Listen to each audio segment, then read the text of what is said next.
Assalamualaikum warahmatullahi wabarakatuh.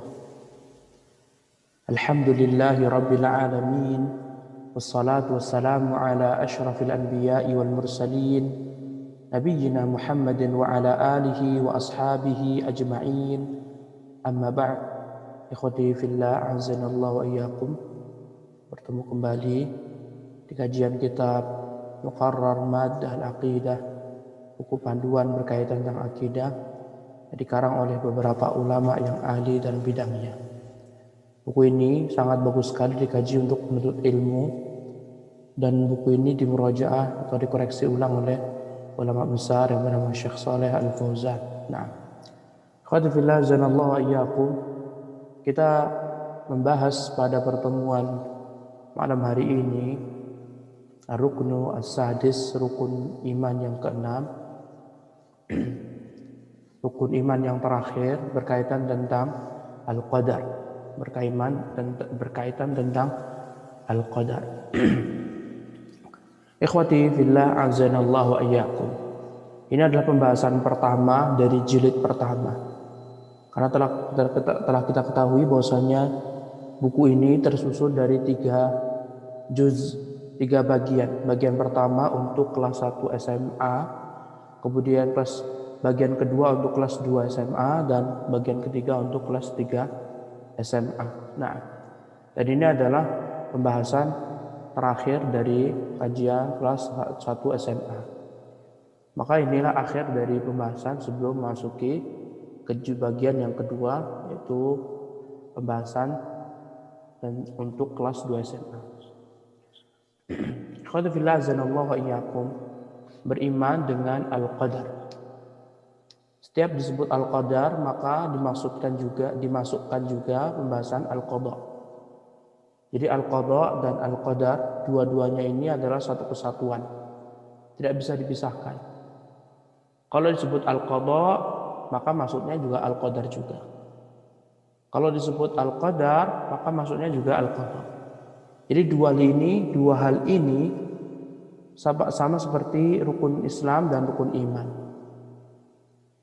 Kalau seandainya Islam dan iman bersatu, maka dipisahkan artinya. Tapi kalau rukun iman satu, disebutkan hanya satu saja rukun iman, atau sebaliknya hanya rukun Islam saja yang disebutkan, maka dia akan menarik temannya. Idza ijtama'a iftaraqa wa idza iftaraqa ijtama'a. Apabila Islam dan iman digabungkan, disebutkan dalam satu kalimat, maka akan berbeda artinya. Tapi kalau dua-duanya dipisah, Islam dan iman, maka akan berbeda artinya. Sehingga kalau disebut satu-satu, seorang harus beriman, ya, berarti juga harus beriman dan Islam juga. Harus menaikkan rukun iman dan rukun Islam. Kemudian seorang harus berislam, berarti dia juga harus menunaikan rukun Islam dan rukun iman. Jadi dua-duanya ini harus berkaitan. Tidak bisa dia ini dipisah-pisah, tidak bisa. Tapi ketika dikumpulkan jadi satu, Islam dan iman, maka di sini berbeda. Islam dan iman maka berbeda. Kalau Islam berkaitan tentang amalan anggota badan. Kalau iman harus dalam hati. Jadi dipahamin ya. Nah, begitu juga dengan Al-Qadha, Al-Qadar. Al-Qadha, Al-Qadar. Dua-duanya ini juga sama. Ketika salah satu di antara keduanya dipisahkan, Qadha sendiri, Qadar sendiri. Al-Qadha sendiri, kemudian Al-Qadar sendiri. Maka salah satu dari keduanya akan bercakupan satu-satu. Ya, kalau beriman kepada Qadha, berarti juga harus beriman kepada Qadar. Kalau beriman kepada Qadar berarti harus beriman kepada Qadha juga. Tapi kalau digabungkan jadi satu, apa yang dimaksud Al-Qadha dan Qadar, maka ini berubah, berbeda. Pertama itu adalah Al-Qadar. Al-Qadar itu artinya mengukur. Jadi Allah Subhanahu wa taala benar-benar menakar, menentukan. Paham? Tapi kalau Al-Qadha itu setelahnya. Jadi keputusan. Jadi Allah SWT sudah menentukan, semuanya sudah Allah tentukan. Semua yang di alam semesta ini sudah ditentukan oleh Allah Subhanahu wa taala. Tetapi tidak semuanya itu terjadi. Jadi pahamin? Jadi al-qada itu putusan. Ya, al-qada itu putusan. Kayak misalkan contohnya kita mau buat baju, para ulama menyebutkan seperti itu.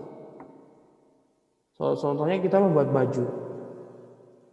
Udah diukur sama tukang jahitnya, sekian. Udah dikoder, udah ditentukan, udah ditakar. Ya kan?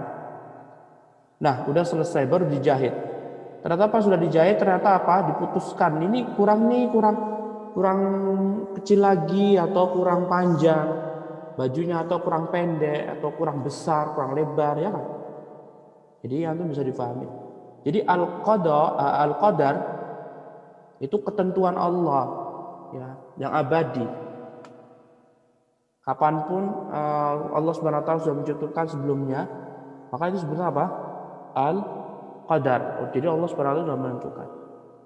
Tapi kalau al-qada itu putusan. Jadi terkadang Allah Subhanahu wa taala sudah mentakdirkan bahwasanya akan ada bencana di tahun 2020 misal di daerah tertentu. Sudah ditentukan oleh Allah Subhanahu wa taala. Tapi qada, pemutusan itu tergantung pada Allah. Bisa jadi Allah Subhanahu wa taala apa? Memutuskan, ayo. Ya, terjadi. Tapi bisa jadi juga Allah Subhanahu wa taala tidak menentukan. Allah Subhanahu wa taala tidak menentukan. Bisa difahamin ya. Nah, sehingga dua hal ini ikhwan fillah azanallahu wa iyyakum tidak bisa dipisahkan. Jadi seorang mukmin yang mengatakan beriman, bersyahadat la ilaha illallah, maka orang mukmin tersebut harus mau tidak mau, dia harus mengimani takdir Allah Subhanahu wa taala. Nah, sehingga ketika seorang sudah beriman kepada takdir Allah, maka akan sempurnalah rukun iman seorang. Dan kita akan membahas rukun iman yang terakhir. Dan ini sangat penting sekali ikhwati fillah azanallahu wa iyyakum. Karena beberapa kelompok mereka menyimpang dari hal demikian. Beberapa kelompok mereka benar-benar menyimpang. Ada di antara mereka yang mengingkari Allah. Jadi Allah SWT tidak memiliki sama sekali kekuasaan untuk mengatur alam semesta atau membuat manusia sakit atau apapun itu. Ada juga keyakinan bahwasanya sebaliknya. Jadi Allah SWT yang memaksa seluruhnya. Jadi Allah SWT benar-benar memaksa. Sehingga ikhwati fillah azanallahu wa iyyakum, kalau diperhatikan Ahlus Sunnah wal Jamaah, nanti kita akan bahas secara terperinci. Ahlus Sunnah mereka ini menetapkan adanya kehendak manusia, dan tentunya kehendak manusia ini semuanya diatur oleh Allah Subhanahu wa taala. Nah, ikhwati fillah azanallahu wa iyyakum. Kemudian para ulama di sini menjelaskan apa sih yang dimaksud dengan beriman kepada qadar. Apa yang dimaksud beriman dengan qadar? Para ulama mengatakan huwa takdirullah lil kainat hasba ma sabaqa bihi ilmuh wa iqtadathu hikmatu. Qadar menurut beliau, para ulama di sini, qadar adalah ketetapan Allah Subhanahu wa taala untuk semua yang akan terjadi. Dan semuanya ini tergantung ilmu Allah dan sesuai dengan hikmah Allah Subhanahu wa taala. Nah, jadi apa yang Allah Subhanahu wa taala sudah tentukan dalam keabadian, dalam penciptaan semua yang ada ini, baik yang sudah kita lihat, sudah kita ketahui penciptaannya atau kita belum tahu penciptaannya. Jadi harus beriman bahwasanya Allah Subhanahu wa taala itu sudah menentukan. Nah, Kalau al-qada apa ikhwah? Kalau al-qada ma qada bihi Allah azza wa jal fi khalqihi min ijad au i'dam au taghyir. Jadi apa yang telah Allah putuskan dalam penciptaan, baik perwujudan atau menghilangkan atau perubahan. Nah, jadi tadi kita sudah isyaratkan bahwasanya kalau al-qadar itu menentukan, tapi kalau al-qada itu pemutusan, berjalan atau tidak itu sesuai dengan kehendak Allah Subhanahu wa taala. Dan dua-duanya ini sama seperti rukun Islam dan rukun iman. Apabila disebutkan satu, maka yang satunya ikut. Kalau disebutkan dua-duanya dalam satu kalimat, maka berubah. Yang lebih dahulu adalah al-qadar, barulah habis itu apa? Al-qada. Nah, ikhwatu fillah azanallahu wa iyyakum. Kemudian beliau ini menjelaskan bagaimana cara beriman terhadap takdir Allah Subhanahu wa taala. Kata beliau, al-i'tiqadul jazim, keyakinan yang kuat. Keyakinan yang kuat dalam hati. Dalam meyakini apa ikhwah? Meyakini bahwasanya Allah SWT mengetahui apa yang telah terjadi. Meyakini juga apa yang Allah ketahui. Meyakini bahwasanya Allah itu mengetahui apa yang sudah terjadi dan apa yang belum terjadi. Dan meyakini juga setelah Allah mengilmui, meyakini bahwasanya Allah SWT menulisnya di Lauhul Mahfuz. Lauhul Mahfuz, lembaran yang terjaga. Kemudian juga meyakini bahwasanya Allah yang menciptakan segala sesuatu jika Allah menghendakinya.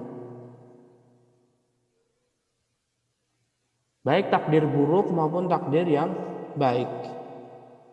Baik takdir yang pahit maupun takdir yang manis. Sehingga Allah SWT lah yang menciptakan petunjuk dan kesesatan. Allah lah yang menciptakan keburukan dan kebaikan. Allah lah yang menciptakan kematian. Allah yang menciptakan rezeki. Allah yang menciptakan segalanya. Intinya semua selain Allah yang makhluk. Semua selain Allah adalah makhluk. Kalau makhluk berarti Allah menciptakan. Dan nanti akan datang tingkatan dalam mengimani takdir.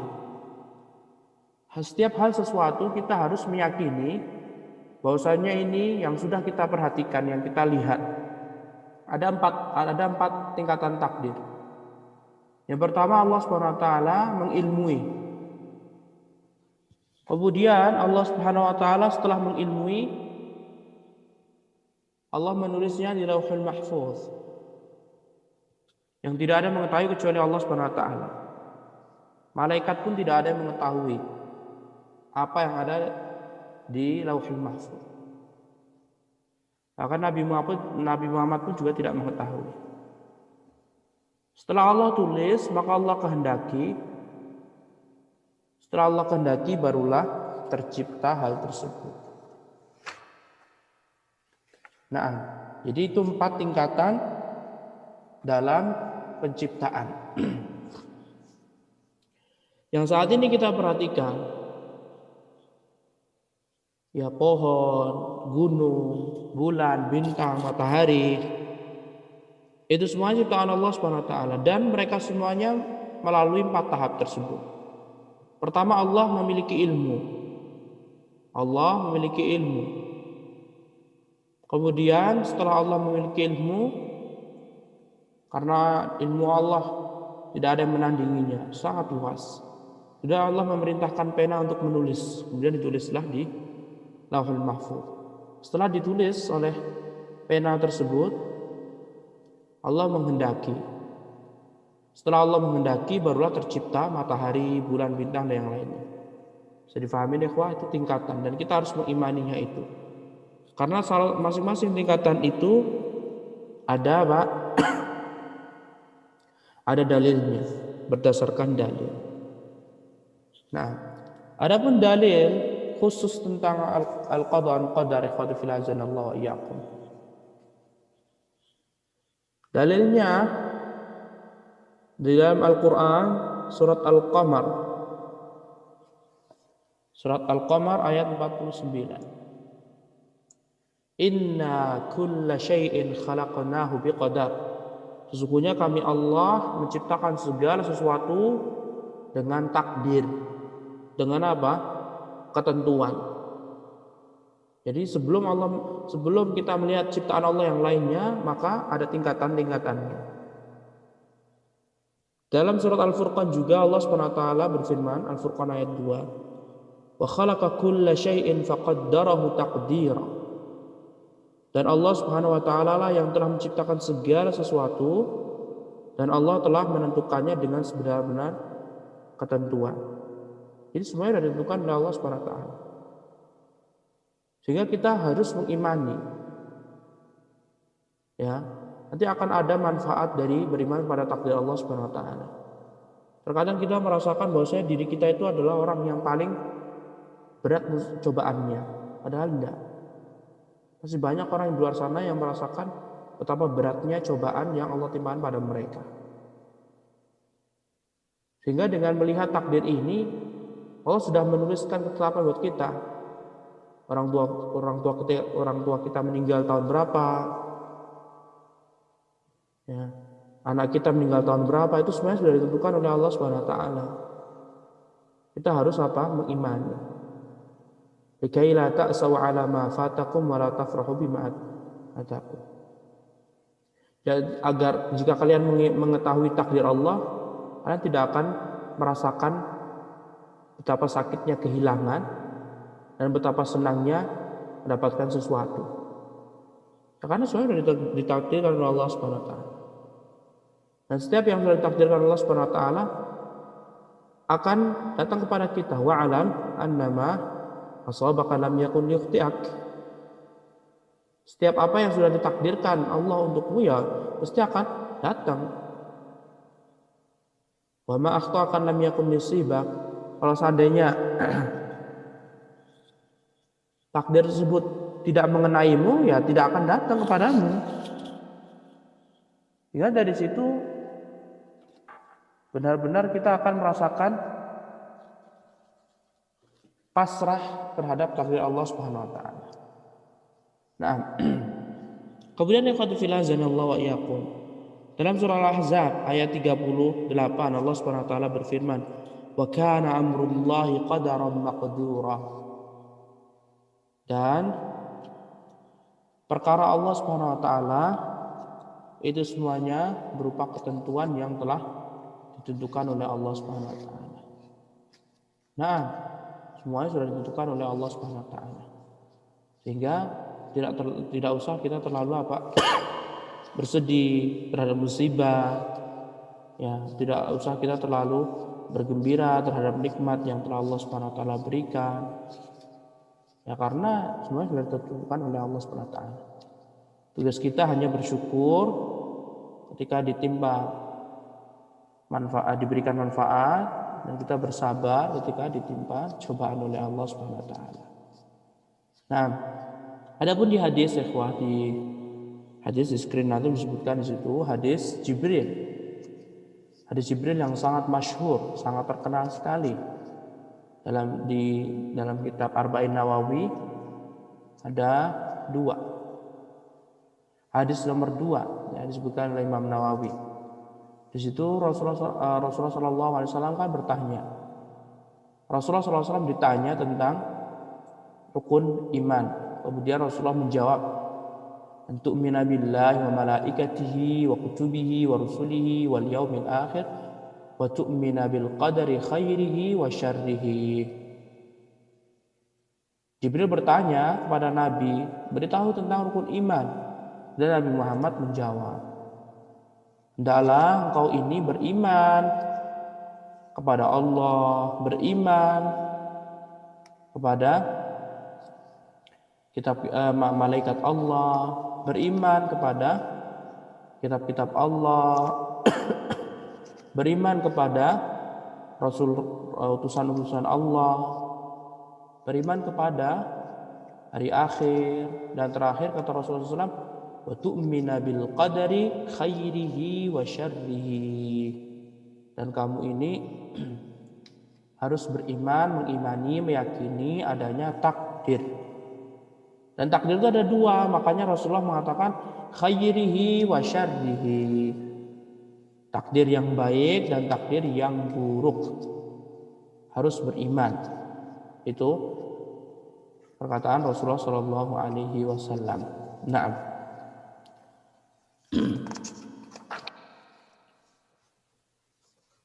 Dan juga ikhwatu fillah azanallahu wa iyyakum, tadi hadisnya sahih ya, riwayat Imam Muslim, hadis Arba'in Nawawi nomor 2. Kemudian dalam hadis yang lainnya, dalam riwayat Imam Muslim juga, dari sahabat Abdullah bin Amr bin Al-As. Abdullah bin Amr bin Al-As radhiyallahu taala anhuma, dia berkata, saya mendengar Rasulullah sallallahu alaihi wasallam bersabda, kataballahu maqadiral khalaiqi qabla an yakhluqas samawati wal arda fi 50,000 sanah.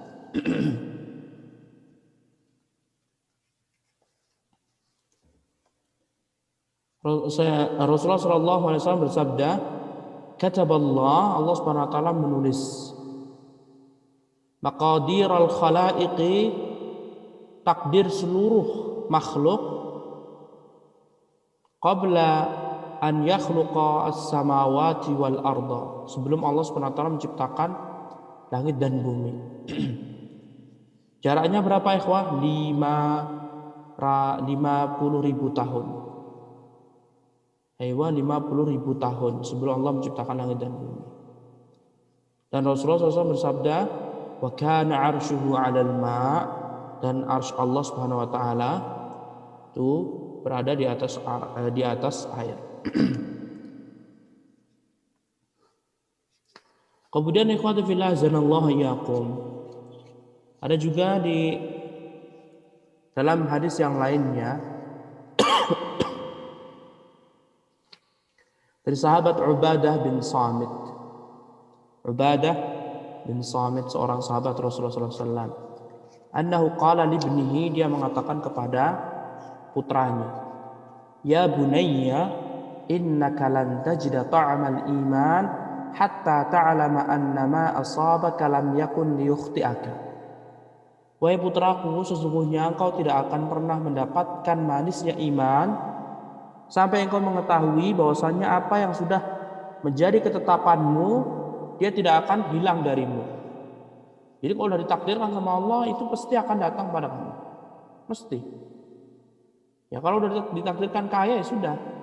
Kaya walaupun nggak bisa mengelak. Nah, wa ma akhta'aka lam yakun yusibak. Dan apa yang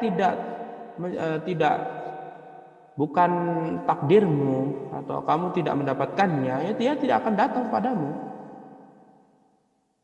Kemudian Ubadah bin Samit pun mengatakan, sami'tu Rasulullah sallallahu alaihi wasallam yaqul, aku mendengar Rasulullah sallallahu alaihi wasallam bersabda, inna awwala ma khalaqallahu al-qalam. Sesungguhnya pertama kali yang Allah ciptakan adalah al-qalam, pena, pulpen. Pulpen, apakah pulpen seperti kita? Wallahu alam, kita tidak tahu. Kita harus mengimani. Al-qalam, pertama kali adalah al-qalam. Faqala lahu uktub. Kemudian Allah Subhanahu wa taala berkata kepada makhluknya, al-qalam. Ya.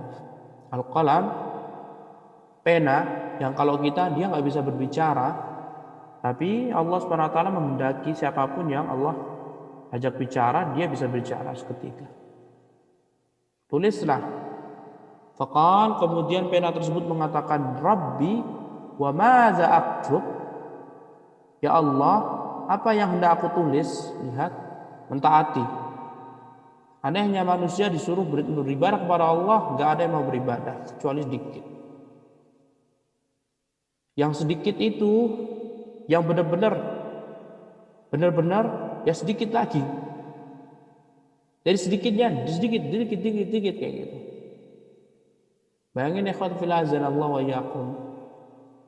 Di Indonesia 229 juta Muslim, beragama Muslim. Berapa yang benar-benar beribadah kepada Allah? Berapa yang benar-benar mentauhidkan Allah Subhanahu wa taala, tidak datang ke makam fulan, ya. Berapa? Sedikit.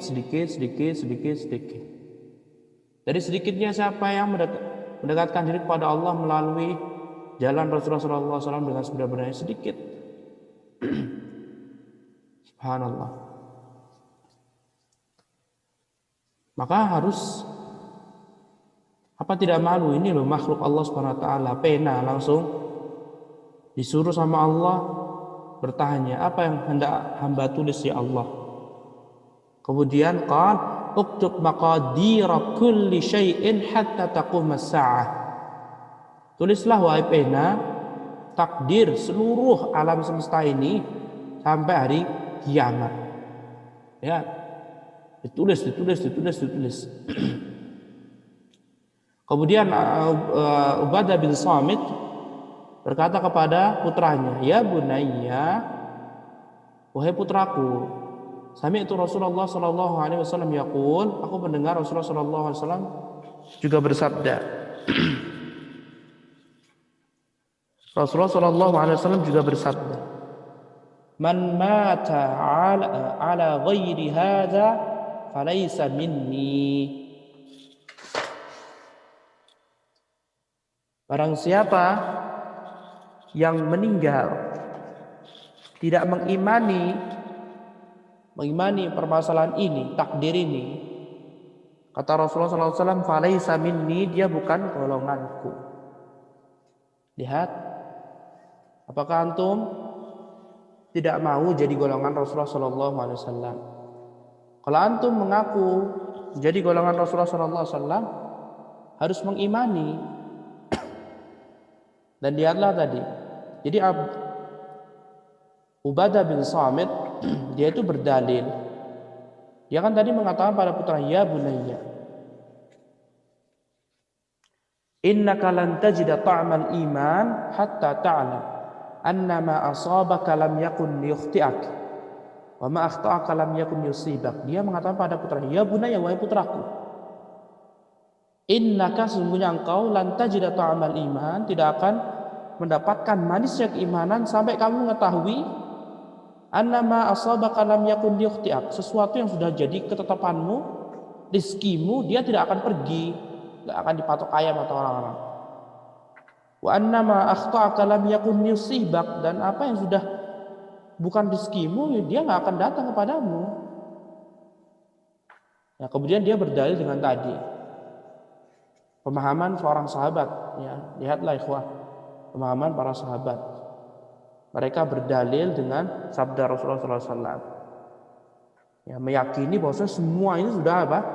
Sudah ada, sudah ditentukan oleh Allah SWT. Kamu cerdas, kamu pintar, kamu mendapatkan ilmu sebanyak mungkin, kamu dapat ilmu sedikit, kamu bisa bahasa Arab, kamu bisa ini, kamu bisa itu, semuanya sudah ditentukan oleh Allah SWT.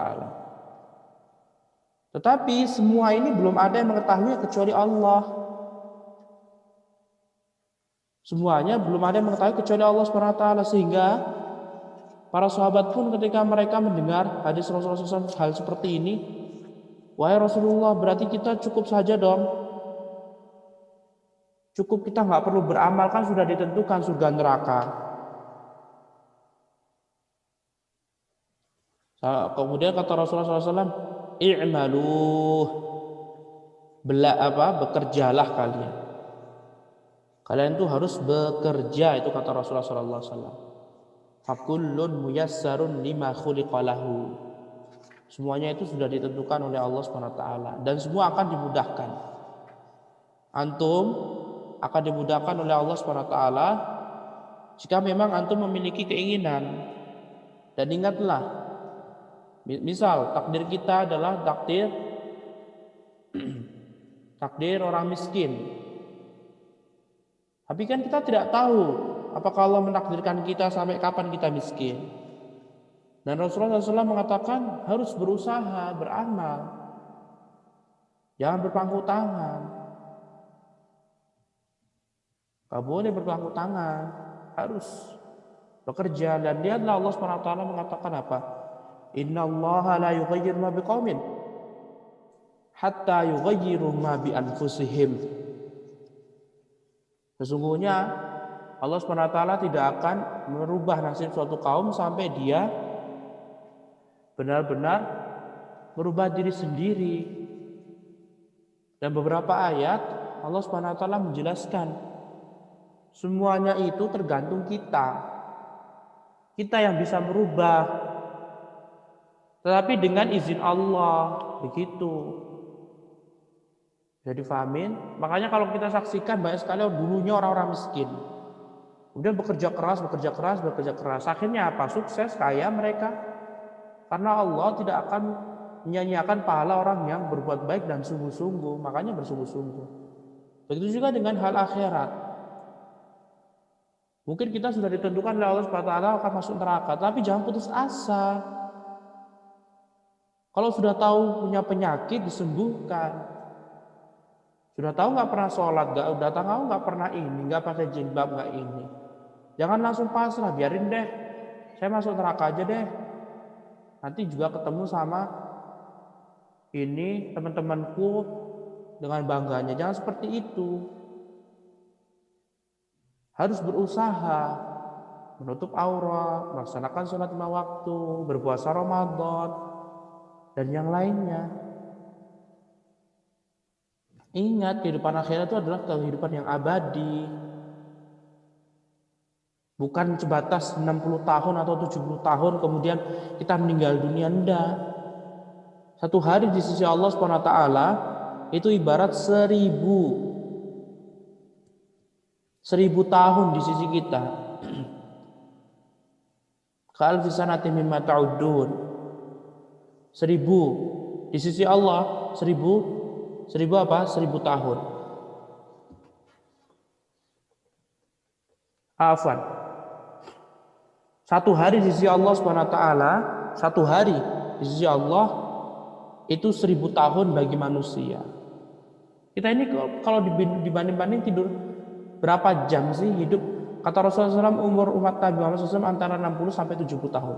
A'maru ummati ma baina sittin la sab'in. Umur umatku itu antara 60 sampai 70 tahun. Sudah 60 sampai 70 tahun saja. Wa aqallu man yajuzu dzalik. Sedikit sekali. Padahal satu hari di sisi Allah SWT setara dengan 1000 tahun kita. Kita aja nggak nyampe umur 1000 tahun. Ingat, dunia ini hanya sementara.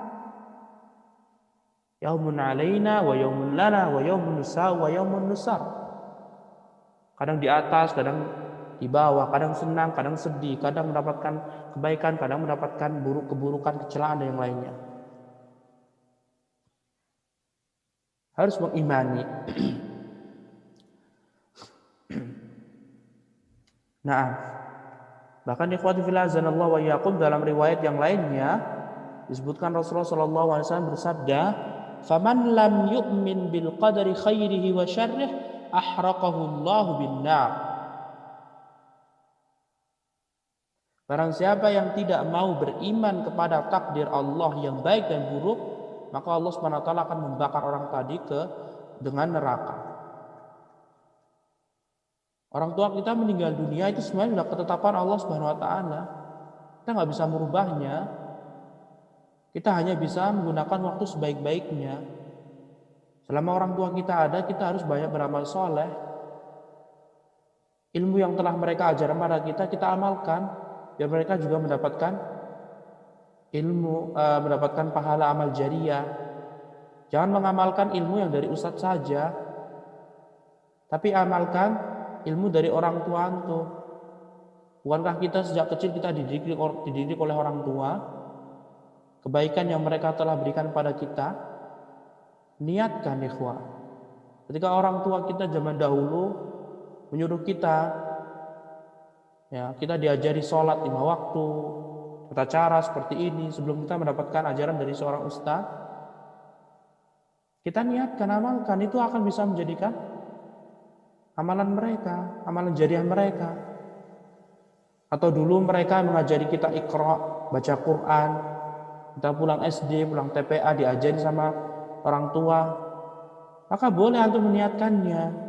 Dan itu termasuk ilmu yang bermanfaat. Sehingga sebagian ulama membolehkan membawakan Al-Quran kepada diniatkan untuk orang tua lantaran orang tua tersebut mengajarkan dia semasa kecil. Ya. Tetapi jika memang orang tersebut tidak pernah mengajari kita bacaan Al-Quran, tidak pernah ini, maka tidak boleh kita memberikan bacaan Al-Quran pada mayit yang sudah meninggal dunia, tidak boleh. Tapi ketika orang tua zaman dulu, mereka lah yang mengajari kita, baca Iqra, baca Al-Quran sesuai dengan ilmu, dan kita mengamalkannya dengan niatan Allah memberikan pahala pada mereka, boleh. Man dalla ala khairin falahu mithlu ajri fa'ilih wa man da'a ila huda kana lahu mithlu ajrihi, kana lahu ajru wa mithlu ajri man tabi'ahu. Dan juga hadis yang lainnya, idza matal insan inqata'a amaluhu illa min thalath, shadaqah jariyah aw ilmin yuntafa'u bih aw waladin salih yad'u lahu. Ya, maka hadis ini harus semangat antum ya mengamalkan ilmu yang telah diajarkan orang tua. Sehingga dari sinilah faedahnya kita mengaji. Mungkin sebelumnya kita nggak pernah mengetahui hal-hal seperti ini. Kita tahunya ilmu itu pahala itu bisa dari ustadz aja, enggak, atau bisa diberikan kepada ustadz, tidak. Orang tua juga bisa mendapatkannya. Maka pentingnya antum bersemangat dalam mengkaji ilmu. Masih banyak kita ini tidak mengetahui ilmu. Permasalahan-permasalahan yang belum kita ketahui sangat banyak sekali. Makanya jangan antum habiskan waktunya untuk hura-hura yang kurang berfaedah seperti itu. Ya, harus semangat belajar. Nah, kemudian ikhwan fillah azanallahu wa iyyakum. Kemudian diriwayatkan dalam hadis dalam musnad dan sunan-sunan dari Ibn Ad-Dailami dia mengatakan, Ibnu Ad-Dailami dia mengatakan, ataitu Ubay bin Ka'ab, aku mendatangi Ubay bin Ka'ab. Faqultu, kemudian aku mengatakan, fi nafsi syai'un minal qadari fahaddithni bi syai'in la'alla Allah yudhibuhu min qalbi. Dia bertanya kepada sahabat Nabi, orang yang menghafal Quran 30 juz. Dia mengatakan, Ibnu Dailami mengatakan kepada Ubay bin Ka'ab, wahai Ubay, dalam diriku ini terdapat sesuatu berkaitan tentang takdir Allah Subhanahu wa taala. Maka berilah aku nasihat agar Allah Subhanahu wa taala bisa menghilangkan hal yang mengganjal dalam hatiku tersebut berkaitan tentang takdir Allah. Kemudian Ubay bin Ka'ab Al-Munzir yang pernah Rasulullah SAW datangi, yang Rasulullah puji juga. Ubay bin Ka'ab dipuji oleh Rasulullah SAW.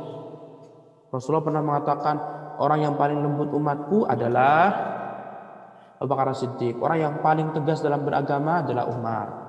Dan Rasulullah juga mengatakan, orang yang mengetahui halal haram Mu'adz bin Jabal, orang yang hafalan Qurannya bagus Ubay bin Ka'ab, yang ahli ilmu faraid Zaid bin Thabit, yang terpercaya di umat ini adalah Abu Ubaidah Amir bin Al-Jarrah. Nah, jadi Ubay bin Ka'ab, seorang ulama senior sahabat. Kemudian beliau menjawab, "Lau anfaqta mithla Uhudin zahaban," kalau seandainya engkau wahai Ibnu Dailami, engkau menginfakkan emas sebesar gunung Uhud. Infak emas sebesar gunung Uhud. Gunung Uhud ini adalah gunung yang terpanjang di kota Madinah besar. Dikatakan panjangnya sekitar 7 km. Itu besar sekali. Kalau seandainya engkau menginfakkan emas sebesar gunung Uhud, utaranya Masjid Nabawi,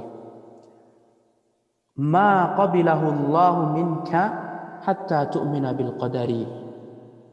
Kata Ubay tadi, engkau tidak akan pernah amalanmu ini diterima oleh Allah sampai kamu mengimani akan takdir Allah Subhanahu wa taala.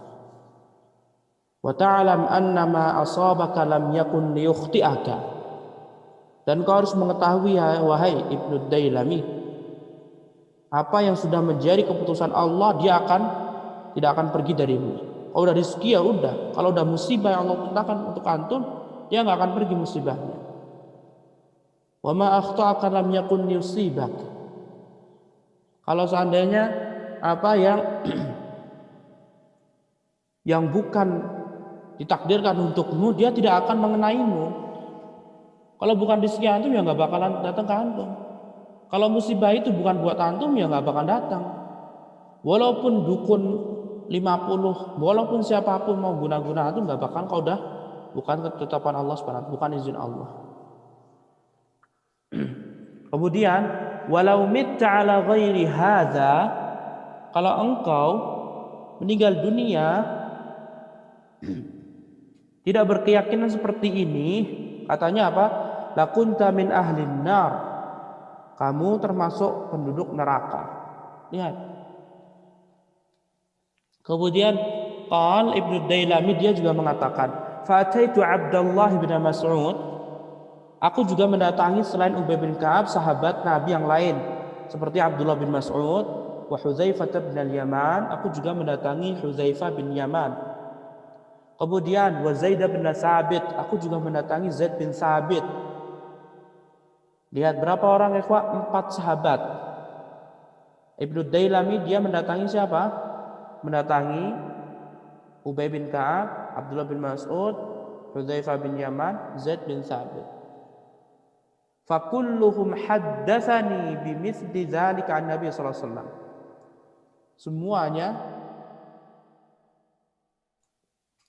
Semuanya memberitahuku tentang sabda Rasulullah sallallahu alaihi wasallam. Ketetapan, kalau sudah ditetapkan oleh Allah Subhanahu wa taala, dia tidak akan pergi kemana mana.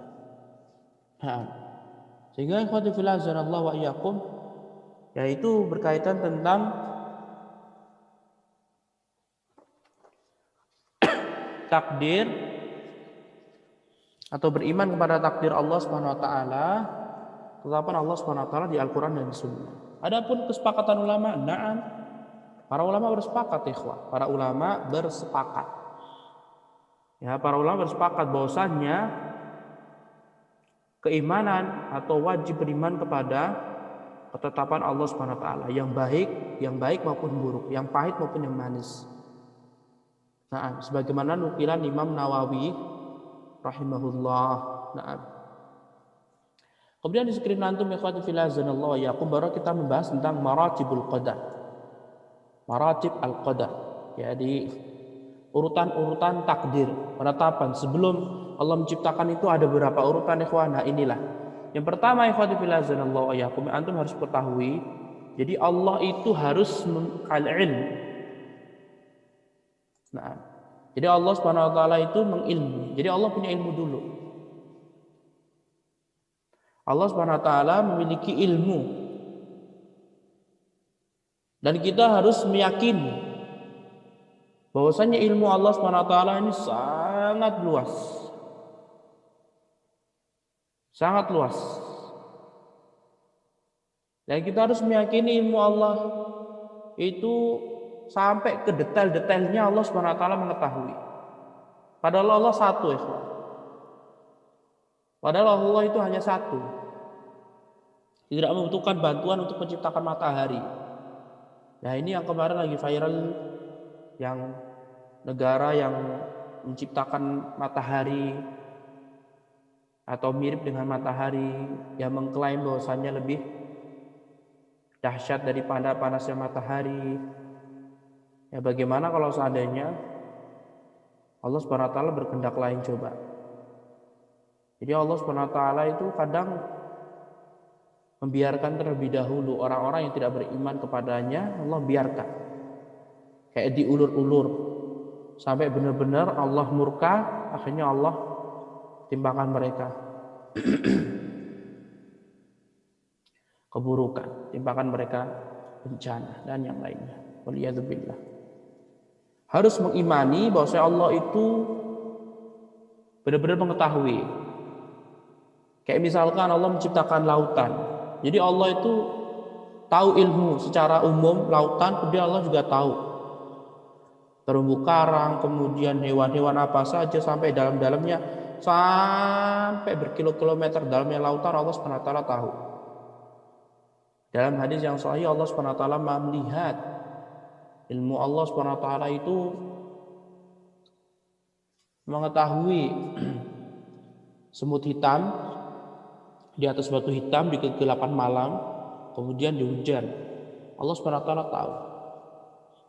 Nah, kita harus meyakini bahwasanya Allah itu memiliki ilmu terhadap sesuatu yang telah terjadi dan yang akan terjadi.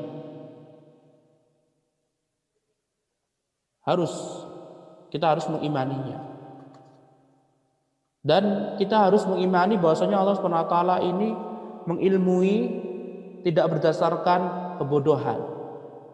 Kalau Allah ciptakan manusia terakhir dari rahim ibu kita, kita tidak mengetahui apa-apa. Tapi Allah Subhanahu wa taala Sang Pencipta, Allah memiliki ilmu. Sampai kapanpun Allah Subhanahu wa taala memiliki ilmu. Dan Allah Subhanahu wa taala tidak akan lupa. Allah Subhanahu wa taala tidak lupa. Nah, Allah Subhanahu wa taala tidak lupa, sehingga Allah itu mengetahui perbuatan yang dilakukan orang-orang kafir terhadap Nabi Muhammad SAW. Allah juga mengetahui perbuatan orang-orang non-Muslim terhadap umat Islam. Allah Subhanahu wa taala mengetahui. Dan ini ikhwati fil azanallahu wa iyyakum, ini disebutkan oleh Allah Subhanahu wa taala dalam banyak tempat.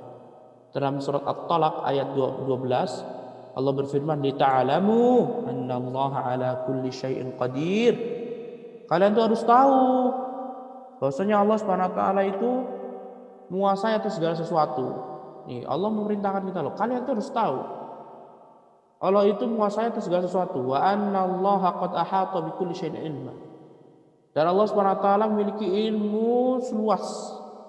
Ilmu Allah Subhanahu wa taala luas sekali.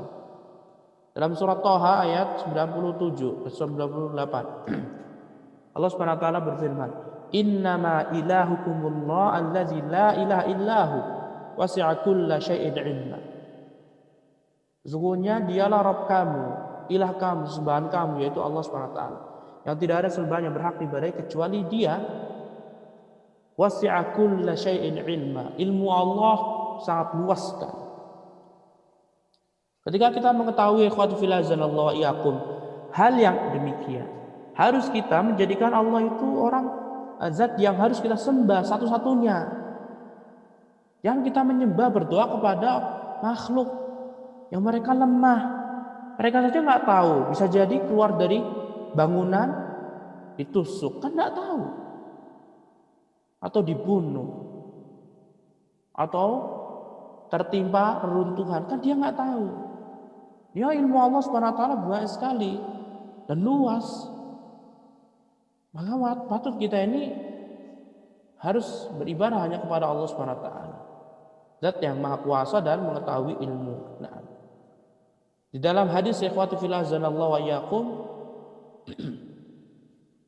dalam hadis yang diriwayatkan Imam Bukhari dan Imam Muslim dari sahabat Ibnu Abbas radhiyallahu taala anhuma, Su'ilan Nabi sallallahu alaihi wasallam an auladil musyrikin. Nabi Muhammad sallallahu alaihi wasallam pernah ditanya tentang anak orang musyrik. Jadi orang musyrik, orang-orang kafir meninggal dunia, anak mereka mati, kecil-kecil masih mati. Kecil-kecil sudah meninggal dunia. Kemudian Rasulullah SAW menjawab apa? Allahu a'lamu bima kanu amilin. Allah itu mengetahui apa yang mereka kerjakan. Jadi Allah Subhanahu wa taala mengetahui. Kadang kita nggak tahu. Ya. Kadang kita tidak tahu. Allah Subhanahu wa taala saja mengetahui percakapan Khawlah binti Sa'labah dengan Nabi sallallahu alaihi wasallam di kamarnya Aisyah, di rumahnya Aisyah. Padahal Aisyah cuma di bilik yang sebelahnya. Itu aja Aisyah nggak tahu loh. Sampai Aisyah memuji ya Maha Suci Allah Subhanahu wa taala yang ilmunya luas sekali dan mengetahui dan Maha mendengar. Nah, kemudian tingkatan yang kedua ikhwati fillah azanallahu wa iyyakum adalah al-kitabah. Jadi Allah menulis. Setiap apapun yang kita lihat saat ini dari ciptaan Allah, siapapun, apapun dan siapapun yang kita lihat saat ini, bahkan diri kita sendiri, tangan, apapun itu ya, tumbuhan, air, api, itu semuanya setelah melewati tahapan ilmu Allah, mereka semuanya akan ditulis oleh Allah SWT di Lauhul Mahfuz. Harus kita imani, Allah SWT sudah ditulis di Lauhul Mahfuz. Tidak ada yang tercecer sama sekali. Sekecil apapun ciptaan Allah, ibarat kata, taruhlah kalau ada makhluk yang lebih kecil pada mikroba, itu semuanya sudah ditulis oleh Allah SWT, sekecil apapun.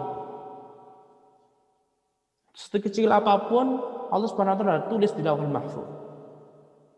Lihat dalam surat Al-An'am ayat 38, Allah SWT berfirman, "Ma farratna fil kitab min syai'."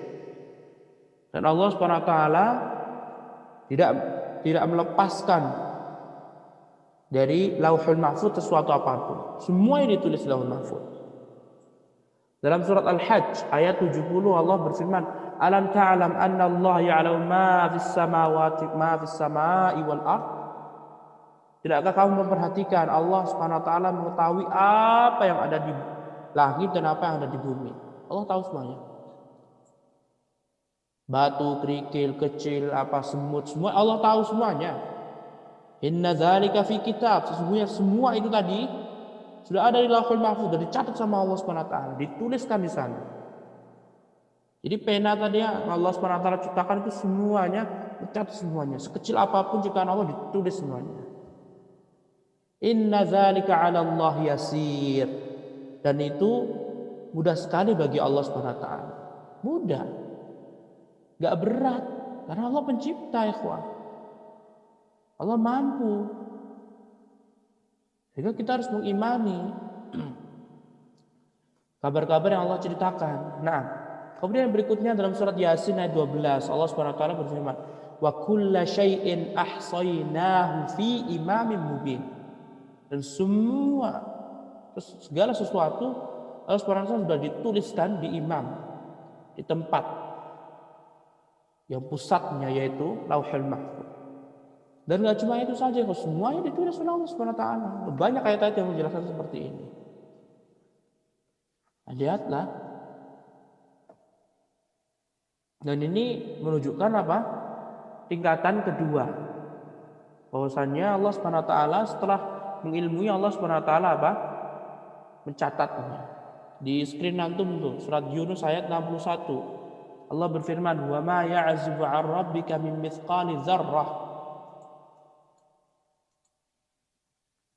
Mithqali dzarratin fil ardi wala fis sama wala asghara min dzalik wala akbar illa fi kitabim mubin. Semuanya ada di Lauhul Mahfuz, sekecil apapun itu.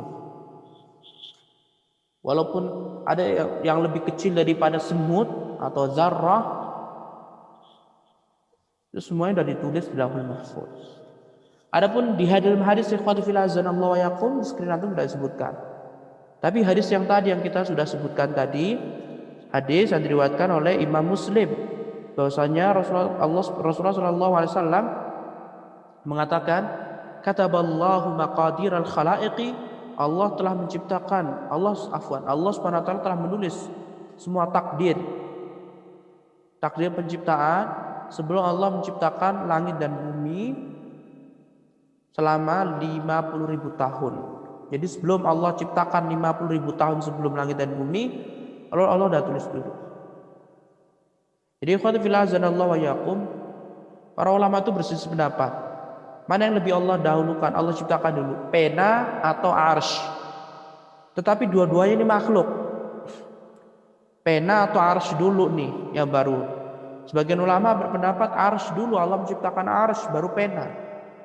Sebagian ulama mengatakan pena dulu, baru pena nanti menulis, kemudian arsy tercipta. Ala kulli hal, intinya setelah Allah menciptakan arsy dan pena pun diperintahkan oleh Allah SWT untuk menulis. Dan ditulis seluruh takdir.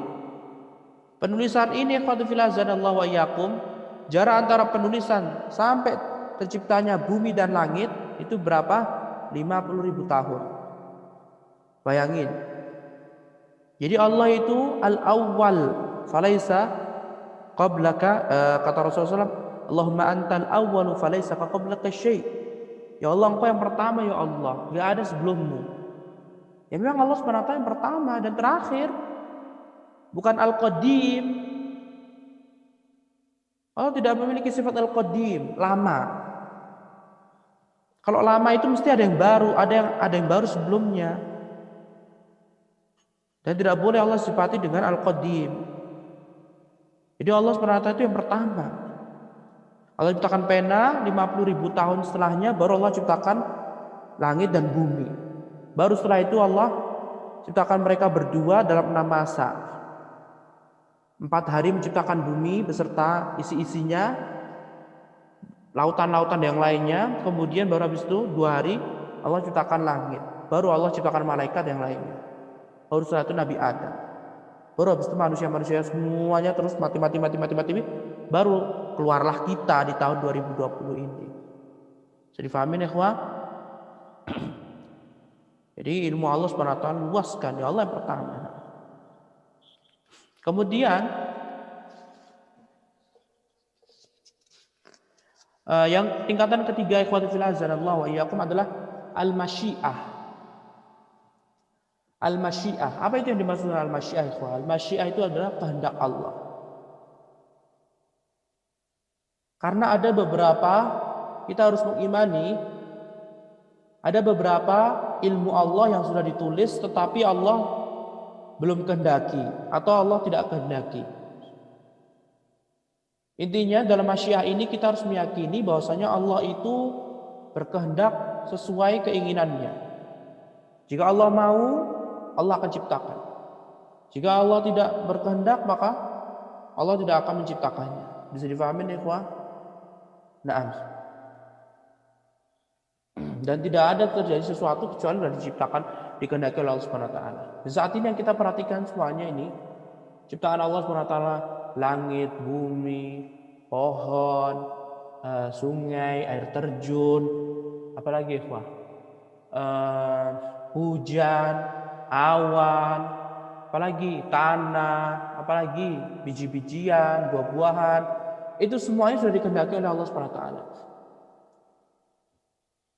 Kita ini bisa mengetahui kehendak Allah setelah terjadi. Kita bisa mengetahui Allah berkehendak atau tidak itu ya telah terjadi. Ya. Dari sini ikhwati fillah azanallahu wa iyyakum, keluarlah firqah sesat, menyimpang. Yang pertama Qadariyah, yang kedua Jabariyah. Qadariyah dia menafikan takdir Allah SWT. Mereka meyakini bahwasanya seluruh manusia itu berkehendak sesuka hatinya. Boleh dia syirik, boleh dia ini, silahkan. Dia sakit stroke sebab dia sendiri, terpleset dia sendiri, menggigil dia sendiri, gempa bumi dia sendiri. Firqah yang sesat. Kenapa? Karena mengingkari ayat Al-Quran. Kemudian yang kedua adalah firqah sesat. Yang kedua adalah Jabariyah, yang meyakini bahwasanya Allah lah yang menghendaki semuanya. Manusia dipaksa, makan dipaksa, minum dipaksa, tidur dipaksa sama Allah, terpleset dipaksa, kena stroke dipaksa, kemudian ini dipaksa, semua dipaksa sama Allah, mati dipaksa, semuanya dipaksa oleh Allah SWT. Ini sesat. Sesat ikhwah. Yang benar apa ikhwah? Ahlussunnah wal jamaah. Setiap kita memiliki kehendak, tapi kehendak kita ini diatur oleh Allah SWT. Kalau Allah kehendaki, maka kita akan jalan. Kalau Allah tidak kehendaki, kita akan tidak bisa jalan.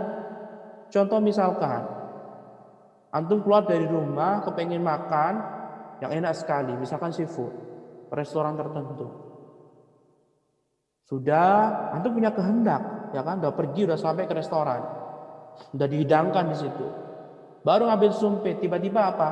Gempa bumi. Akhirnya antum keluar dari restoran. Pertanyaannya, siapa yang menghendaki antum gempa bumi? Siapa yang menghendaki antum gak jadi makan? Allah SWT tidak menginginkan.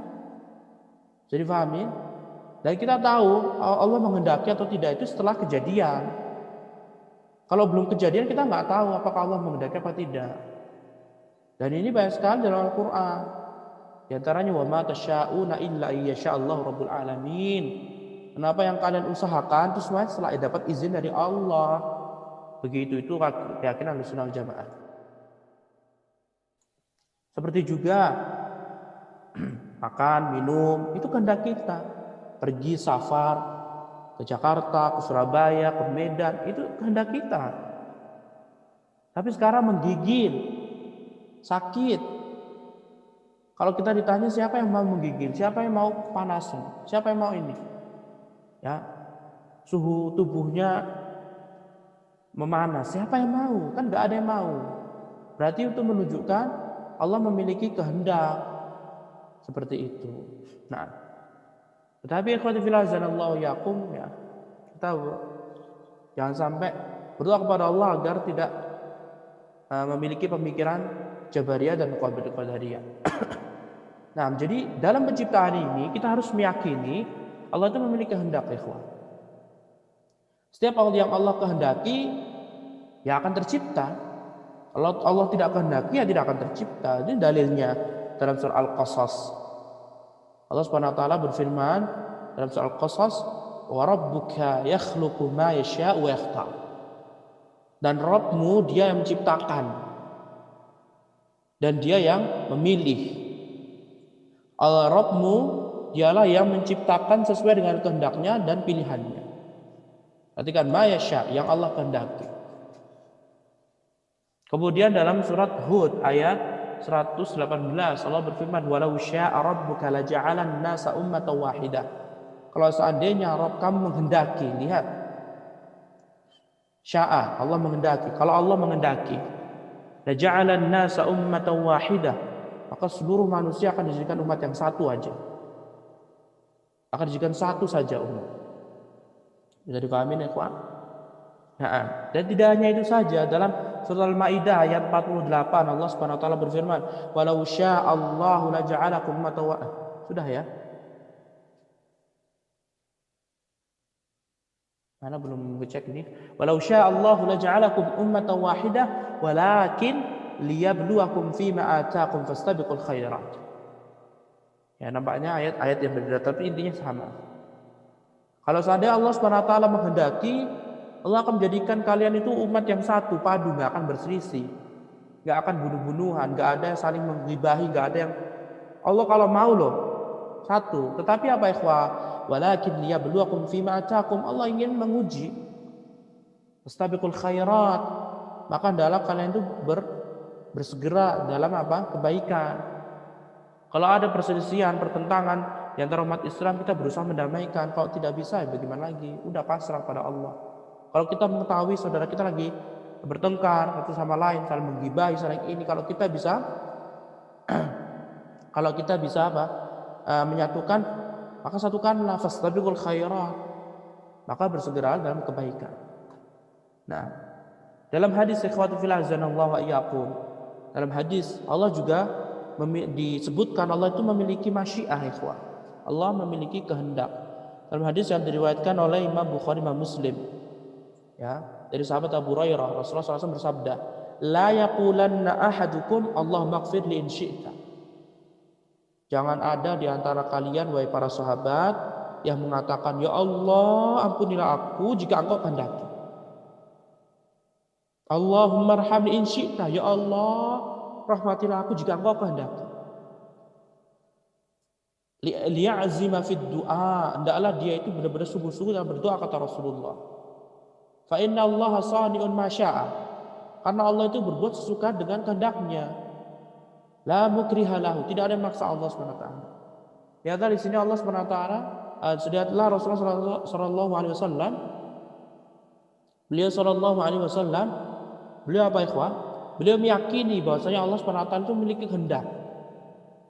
Sehingga kita yang mengaku beriman harus mengimani juga Allah memiliki kehendak. Setiap yang sudah tercipta yang saat ini kita saksikan dengan mata kita, makhluk-makhluk Allah itu semuanya setelah proses kehendak Allah Subhanahu wa taala. Nah, kemudian yang keempat, barulah Allah Subhanahu wa taala menciptakan. Setelah Allah mengilmui, ini penting sekali ikhwah, antum harus dihafal 4 tingkatan ini. Setelah Allah SWT mengilmui, setelah Allah SWT memiliki ilmu, kemudian Allah SWT menulisnya di Lauhul Mahfuz, kemudian Allah menghendaki barulah tercipta. Barulah kita menyaksikan lautan begitu luas. Ya, kita menyaksikan pohon-pohon yang tinggi, gunung menjulang tinggi, terus bebatuan-batuan yang sangat banyak.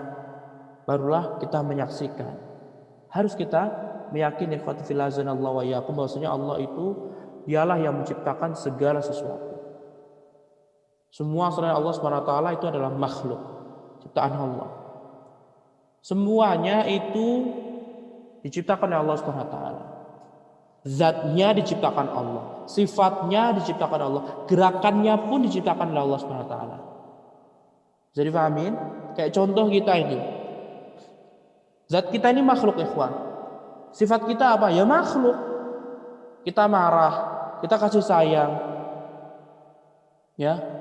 Kita lembut, kita keras, itu makhluk. Makhluk karena selain Allah itu makhluk. Selain Allah SWT makhluk. Bahkan gerakan kita itu makhluk. Menghitung 1, 2, 3, 4, 5, 6, 7 itu makhluk. Berjalan 5 langkah, mundur 5 langkah itu makhluk. Siapa menciptakan Allah? Allah SWT menciptakan.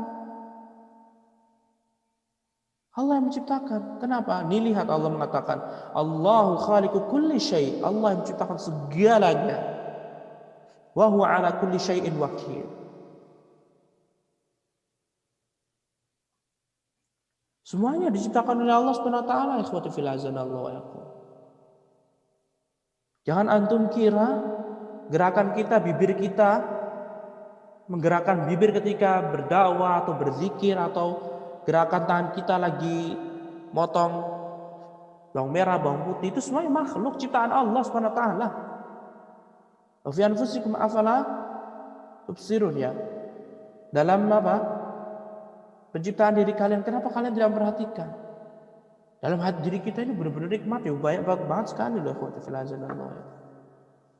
Dalam surat As-Saffat ayat 95 sampai 96 Allah SWT berfirman, Qala ata'buduna ma tanhitun wallahu khalaqakum wa ma ta'malun. Allah lah yang menciptakan kalian dan perbuatan kalian. Jadi perbuatan yang kita berjalan, kita lari, kita olahraga, itu semuanya diciptakan oleh Allah SWT.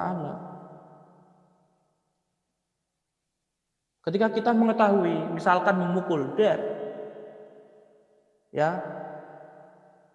memukul lagi, misalkan 5 cm 10 cm, mukul.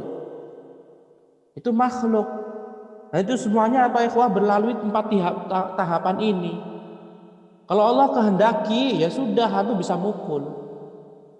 Kalau pertengahan baru 5 cm padahal dikit lagi, kalau Allah nggak kehendaki langsung stroke antum. Harus diimani.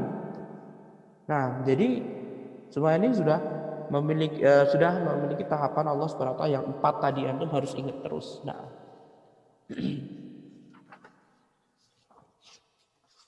Kemudian ikhwati fillah azanallahu wa iyyakum. Adapun dalam hadis yang sahih yang diriwayatkan oleh Imam Al-Bukhari. Jadi Rasulullah sallallahu alaihi wasallam bersabda, "Kana Allah wa lam yakun syai'un ghairuhu."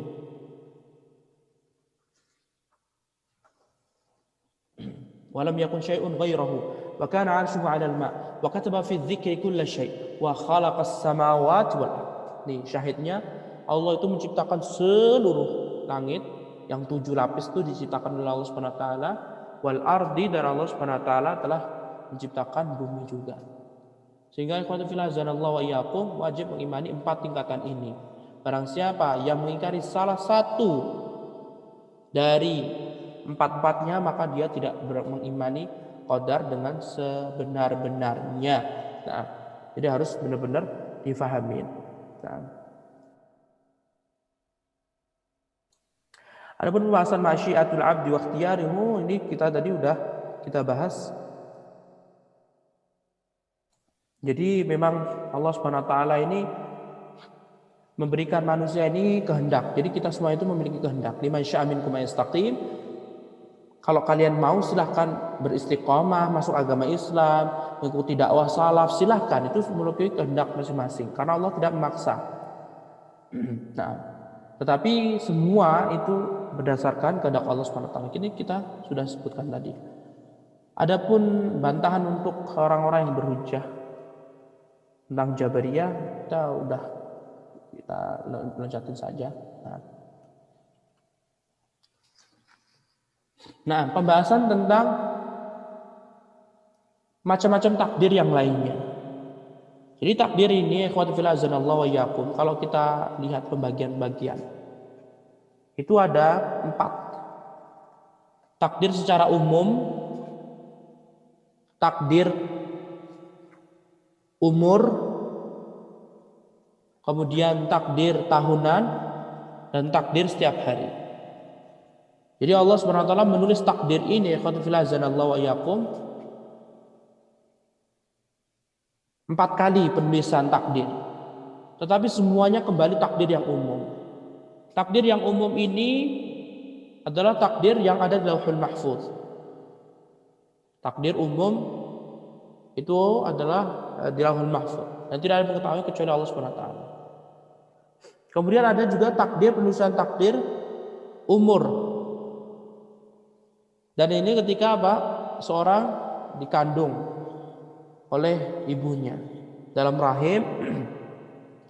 Hadis yang sangat masyhur sekali, ikhwan fillah azanallahu wa iyyakum, dan antum juga tahu hadis di Arba'in nomor 4, ya, inna ahadakum yujma'u khalqu fi batni ummi 40 yauman.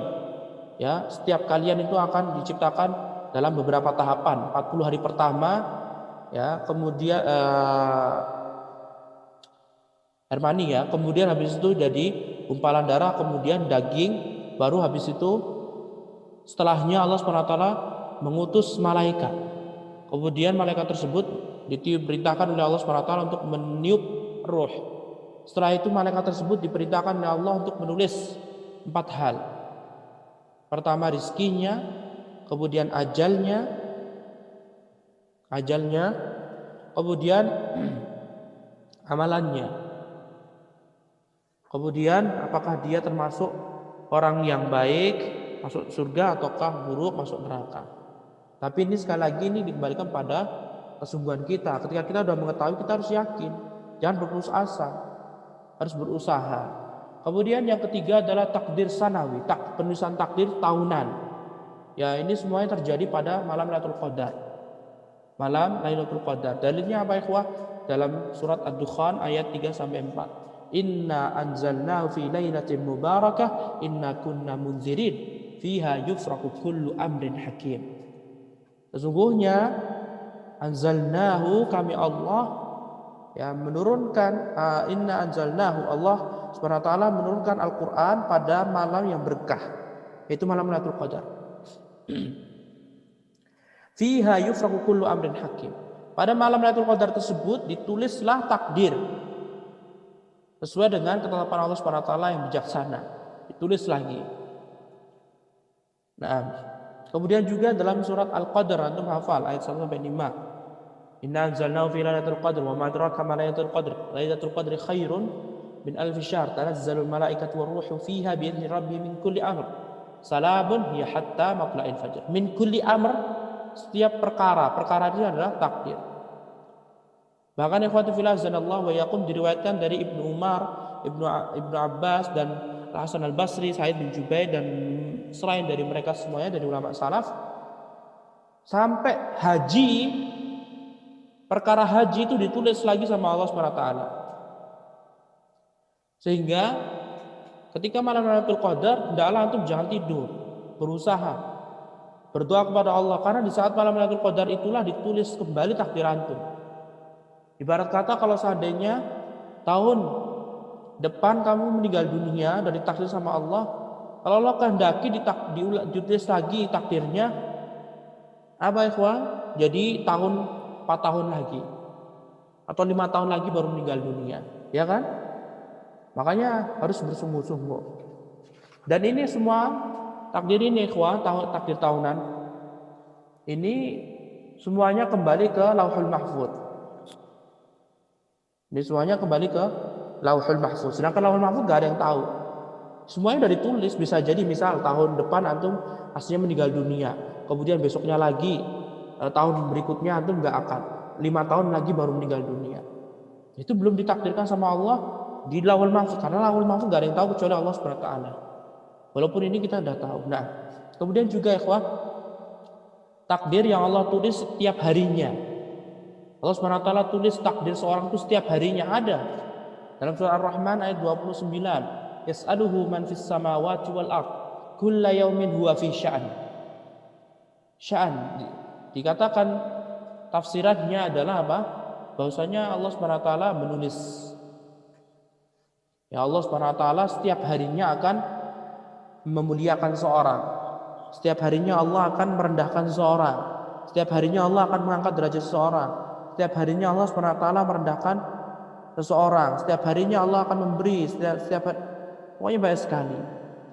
Setiap harinya Allah, intinya setiap hari Allah Subhanahu wa taala sibuk. Nah, atau memiliki urusan. Nah. Kemudian ikhwati fillah azanallahu iyyakum. Di sini disebutkan al-akhdhu bil asbab, mengambil apa sebab. Berusaha. Ketika kita sudah mengetahui takdir yang telah Allah tentukan ini, jangan lantas kita ini berpangku tangan. Udah takdir aja deh, udah takdiran miskin. Udah deh, anak nggak bakalan ini takdirnya, saya nggak bakalan haji, nggak bakalan ini. Jangan putus asa, ikhwati fillah azanallahu iyyakum. Harus kita ini berdoa dan berusaha. Sebagaimana dalam hadis tadi, i'malu, beramallah, kullun miyassarun lima khuliqa lahu. Beramal, semua itu sudah ditentukan oleh Allah Subhanahu wa taala. Ya, dan Allah Subhanahu wa taala akan memudahkan siapapun yang mau berusaha. Nah, kemudian ikhwati fillah azanallahu wa iyyakum, kita juga di sini ada pembahasan larangan memperdebatkan masalah takdir Allah Subhanahu wa taala. Jadi pembahasan ini harus diperinci ikhwati fillah azanallahu wa iyyakum. Jadi para ulama sendiri mereka mengatakan kalau seandainya perdebatan ini adalah perdebatan untuk membenarkan orang-orang yang salah, keliru, misalkan kita berdebat dengan Qadariyah atau Jabariyah, maka tidak masalah. Tapi kalau misalkan memperdebatkan takdir dengan sesuatu yang nggak ada faedahnya, maka kita tinggalkan. Kemudian ikhwatu fillah azanallahu wa iyyakum, berkaitan tentang takdir, kita juga akan membahas tentang apa? Iradah, keinginan. Jadi Allah Subhanahu wa taala itu memiliki keinginan, ikhwan. Ya. Selain Allah Subhanahu wa taala tadi yang kita ini kan, Allah Subhanahu wa taala juga memiliki keinginan. Karena tidak jauh-jauh dari takdir. Takdir itu sudah ditentukan, qada itu diputuskan, dan Allah memiliki kehendak. Maka kita akan membahas kehendak Allah Subhanahu wa taala. Keinginan Allah Subhanahu wa taala. Allah Subhanahu wa taala berfirman, "Fa'alul lima yurid." Allah itu melakukan sesuai dengan kehendaknya. Dan Allah Subhanahu wa taala tidak boleh ditanya, la yus'alu amma yaf'alu wa hum yus'alun. Enggak boleh Allah ditanya, kenapa sih Allah Subhanahu wa taala seperti ini? Ya Allah, kenapa Engkau berikan aku cobaan yang berat sekali? Ya Allah, kenapa Engkau berikan aku seperti ini? Enggak boleh, ikhwan. Enggak boleh kita bertanya kepada Allah. Harus kita yakini semuanya itu ada hikmahnya. Nah, sehingga ikhwati fillah azanallahu wa iyyakum, para ulama membagi iradah, keinginan Allah Subhanahu wa taala itu ada dua hal. Dua macam. Yang pertama adalah iradah kauniyah qadariyah. Iradah, keinginan Allah Subhanahu wa taala yang bersifat kauni, takdir. Dan iradah ini harus terjadi. Harus terjadi. Harus terjadi. Seperti Allah Subhanahu wa taala ya, menciptakan. Jadi penciptaan Allah Subhanahu wa taala, ikhwati fil azanallahu yakum. Allah itu menciptakan kebaikan dan keburukan. Ingat, setiap kebaikan dan keburukan itu Allah yang menciptakannya, dua-duanya. Allah menciptakan keimanan, Allah menciptakan kekafiran. Allah menciptakan tauhid, Allah menciptakan musyrik. Allah menciptakan bersyukur, Allah menciptakan kekufuran. Semua Allah menciptakan. Dan itu semuanya ciptaan Allah Subhanahu wa taala. Dan ciptaan ini disebut takdir kauni. Paham ya, ikhwah? Itu semuanya takdir kauni. Dan takdir kauni ini harus terjadi. Sehingga kita saksikan ada yang muslim, ada non muslim. Ada yang tauhid, ada yang syirik. Ada yang mengikuti sunnah, ada yang mengikuti bid'ah. Itu mau gak mau harus terjadi. Dan ini semuanya harus terjadi dan ketetapan Allah Subhanahu wa taala. Tetapi kebaikan disandarkan pada Allah, adapun keburukan tidak boleh disandarkan pada Allah. Sebagaimana doa Rasulullah SAW, wal khairu kullu biyadaik. Semua kebaikan itu darimu ya Allah, wa syarru laisa ilaik. Adapun keburukan tidak untukmu ya Allah. Kita menyandarkan Islam nikmat dari Allah. Mengikuti sunnah, tauhid dari Allah Subhanahu wa taala. Tapi kita tidak boleh menyandarkan keburukan kepada Allah Subhanahu wa taala. Dan ini banyak sekali dalilnya, ikhwati fil azanallahu yakum. Di antara dalam surat Hud ayat 34. Wala yanfa'ukum nushi in aradtu an ansaha lakum in kana Allah yuridu an yughwiyakum. Dan dalam surah Al-Baqarah juga, walau syaa Allah maqtatalu walakinna Allah yaf'alu ma yurid. Nah, yang kedua adalah takdir syar'i. Takdir atau iradah syar'iyyah ad-diniyah. Keinginan Allah Subhanahu wa taala apa? Yang sesuai dengan syariat, agama. Jadi, ini terkadang terjadi, terkadang tidak. Di antaranya dalam surat An-Nisa ayat 28 sampai 26 sampai 28. Yuridullahu liyubayyina lakum wa yahdiyakum sunanal ladzina min qablikum wa yatuba 'alaikum wallahu 'alimun hakim. Wallahu yuridu an yatuba 'alaikum wa yuridu alladzina yattabi'una asy-syahawat an tamilu mailan 'azima. Yuridullah ay yukhaffifa 'ankum wa khuliqal insanu dha'ifa. Intinya ikhwah, kalau antum baca Al-Qur'an dan antum menemui yuridu, Allah menghendaki, arada, Allah menghendaki, maka kehendak ini tidak lepas dari dua hal ini. Jadi antum harus cek lagi, apakah ini keinginan Allah yang bersifat kauni ataukah keinginan Allah yang bersifat syar'i. Perbedaannya apa, ikhwati fil azanallahu wa iyyakum? Perbedaannya yang pertama, kehendak Allah yang sifat kauni, yang takdir alam ibarat kata ya. Terkadang Allah mencintainya dan terkadang Allah tidak mencintainya. Sama seperti tadi. Allah mencintai Islam, Allah tidak mencintai kekufuran. Wala yardu' li ibadil kufur. Allah mencintai sunnah, Allah tidak mencintai bid'ah. Paham ya?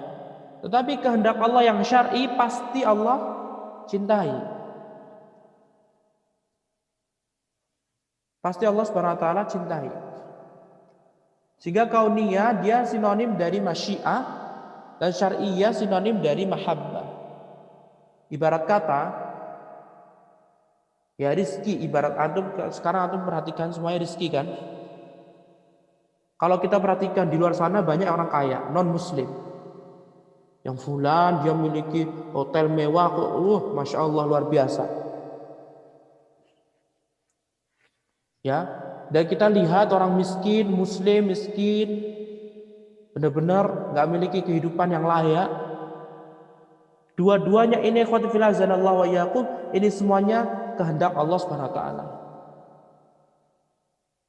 Dan kehendak Allah ini terbagi menjadi dua. Kalau untuk orang non muslim itu kehendak apa? Kauni. Jadi Allah Subhanahu wa taala kehendaki pada mereka. Kalau Allah mau ya sudah, mereka kaya. Kalau enggak ya udah. Tapi ini tidak menunjukkan Allah mencintai mereka, ikhwan. Paham? Tapi kalau orang yang mukmin, ya muslim, Allah kehendaki seperti itu, Allah mencintai dia. Sehingga jangan sampai antum kebingungan. Kemudian yang kedua, ikhwati fillah azanallahu yakum. Perbedaannya adalah kalau kauni, dia itu belum tentu jadi tujuan inti dari Allah SWT melakukan halnya. Kalau syar'i itu bisa jadi intinya. Ibarat kata, contoh misalkan Allah menciptakan iblis. Allah menciptakan iblis. Allah berkehendak ya ikhwat. Nah, Allah mengetahui iblis, kemudian Allah menulis iblis, kemudian Allah menghendaki, kemudian Allah menciptakan iblis. Nah, kehendak Allah ini, kenapa sih menciptakan iblis? Ada tujuan tertentu. Ya, Allah nggak suka iblis karena iblis berbuat kufur, sombong. Tapi ada hikmah tertentu. Nah, kemudian yang berikutnya perbedaannya, kalau kauniyah itu harus terjadi. Kauniyah itu harus terjadi. Adapun syar'iyah tidak harus terjadi. Kadang terjadi, kadang tidak. Paham ya ikhwan? Kalau kauniyah ini contohnya tadi kekafiran. Ya, kekafiran itu harus terjadi. Allah Subhanahu wa taala ingin benar-benar menguji. Kemudian juga hidupnya seseorang, kematian seseorang, itu juga keinginan Allah secara kauni. Mau nggak mau harus terjadi. Begitu. Tapi kalau syar'i tidak harus terjadi. Terkadang kadang Allah menghendakinya, kadang Allah tidak menghendakinya. Kemudian yang berikutnya, al-iradah al-kauniyah muta'alliqah bi rububiyatillah wa khalqihi, amma syar'iyyah wa muta'alliqah bi uluhiyatihi wa syar'ihi. Agak lumayan berat ya buat antum ya. Berdoa semoga suatu saat antum mendapatkan penjelasan yang lebih lagi, karena ini memang agak ribet. Dan ini di sini disebutkan lebih dari 6. Ya, yang paling mudah banget antum menginikan adalah yang pertama, iradah kauniyah itu pasti terjadi. Iradah syar'iyah itu enggak harus terjadi. Kemudian iradah kauniyah itu kadang Allah cinta, kadang Allah tidak menyukainya. Kalau syar'iyah itu mesti Allah Subhanahu wa taala cintai.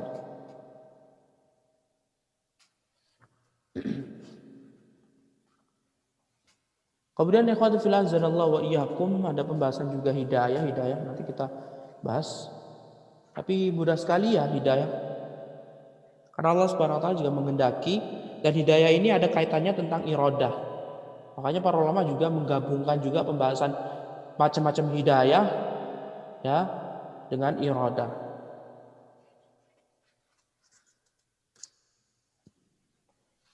Nah, di antara hidayahnya apa ikhwah? Hidayah taufik yang Allah berikan kepada hambanya Allah kehendaki. Hidayah taufik itu apa sih? Hidayah taufik itu hidayah agar Allah Subhanahu wa taala memberikan kita keyakinan sebuah kebenaran, kemudian mengamalkannya baik perkataan maupun perbuatan.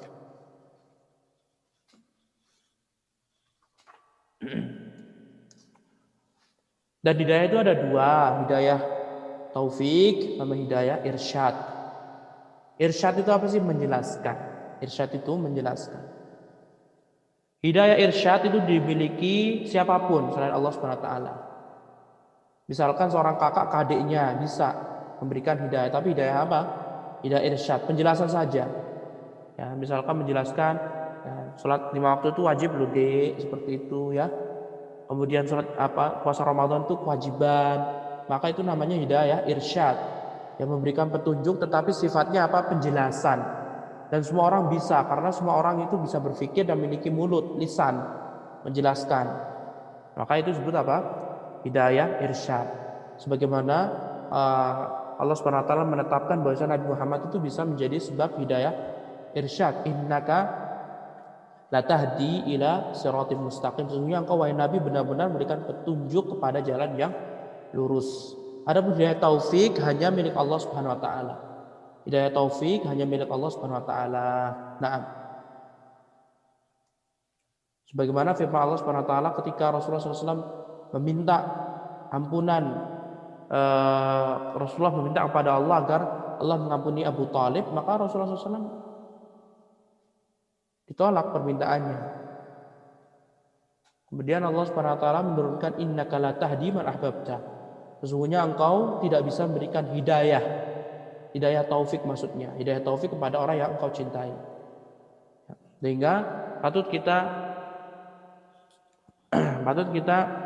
mencurahkan segalanya kepada Allah Subhanahu wa taala, berdoa kepada Allah Subhanahu wa taala akan taufik agar diberikan hidayah taufik oleh Allah Subhanahu wa taala. Nah, terakhir ikhwati fillah azanallahu wa iyyakum.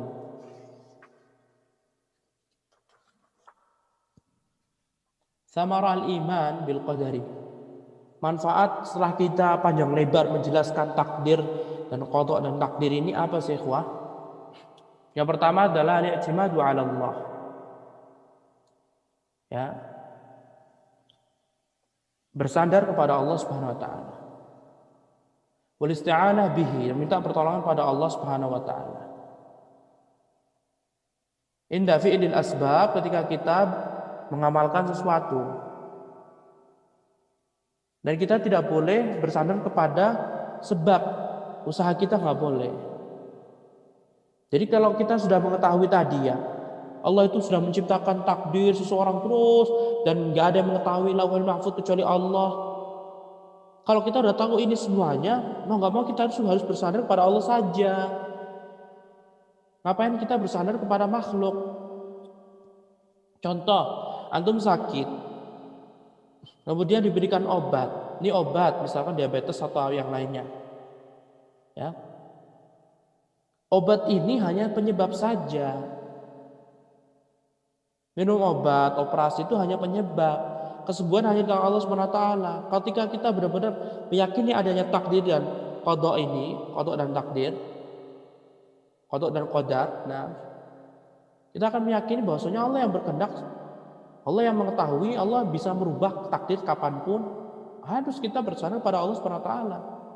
Tidak kepada obat. Obat ini hanya makhluk. Operasi itu adanya makhluk. Ya, gerakan dokter mengobati kita itu makhluk. Semua makhluk. Dan itu hanya sebab saja. Kesembuhan dari Allah Subhanahu wa taala. Nah. Kemudian ikhwati fillah azanallahu wa iyyakum. Yang berikutnya adalah al-qada' 'ala al-hiqd wal hasad wal kibr wal ujb. Wadzalika bi'ilmihi anna kulla syai'in min Allah. Orang tanmiyatu khalqi Baik, yang berikutnya adalah rahatun nafs wa tuma'ninatul qalb. Jika kita benar-benar mempelajari beriman kepada qada dan takdir ini, qada dan qadar, hati kita ini akan tenang. Seperti tadi. Seperti hadis yang telah kita sebutkan. Sahabat Ubadah bin Samit dia mengatakan, wahai putraku, kamu tidak akan mendapatkan manusia iman sampai kamu meyakini sesuatu yang sudah Allah tetapkan, ya udah akan datang ke kamu. Kalau Allah tidak menakdirkan, yang tidak akan datang ke kamu. Kalau kita udah tahu seperti ini, kita nggak bakal hasad pada orang lain ya, kawan. Kita nggak bakalan iri kepada teman kita. Dan hati kita akan plong, tenang, hidup itu tentram. Menerima keputusan Allah Subhanahu wa taala. Qad aflaha man aslama wa ruziqa kafafan wa qanna'ahu Allah bima ata. Sungguh orang qad aflaha man aslama. Sungguh beruntung orang yang masuk Islam. Wa ruziqa kafafan. Dan Allah Subhanahu wa taala memberikan rezeki yang cukup, wa qanna'ahu Allah bima ata. Dan Allah menjadikan dia qanaah terhadap apa yang sudah Allah tentukan pada dia. Tenang. Ya, mempelajari ini kita udah tahu.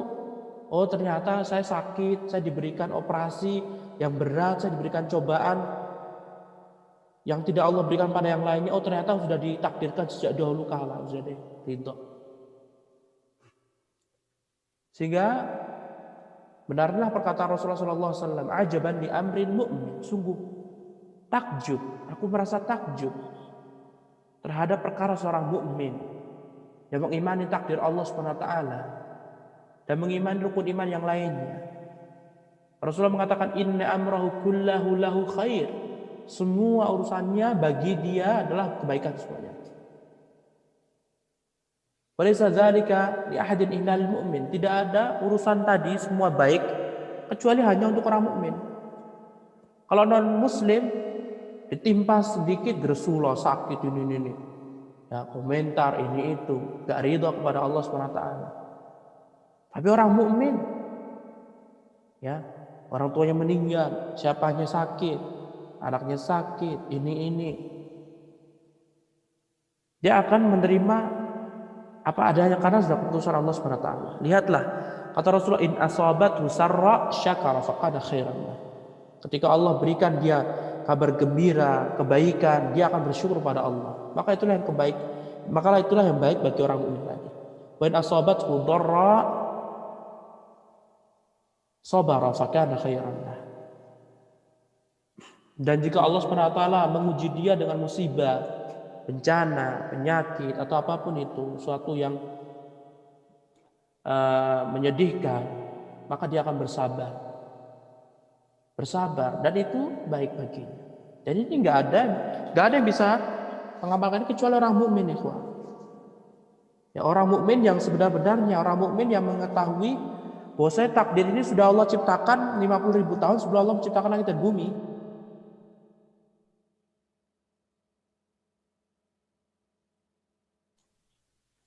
Ketika kita sudah yakin Allah Subhanahu wa taala menciptakan segalanya, menulis segalanya sebelum Allah 50.000 tahun sebelum Allah menciptakan langit dan bumi, kita akan tenang hatinya.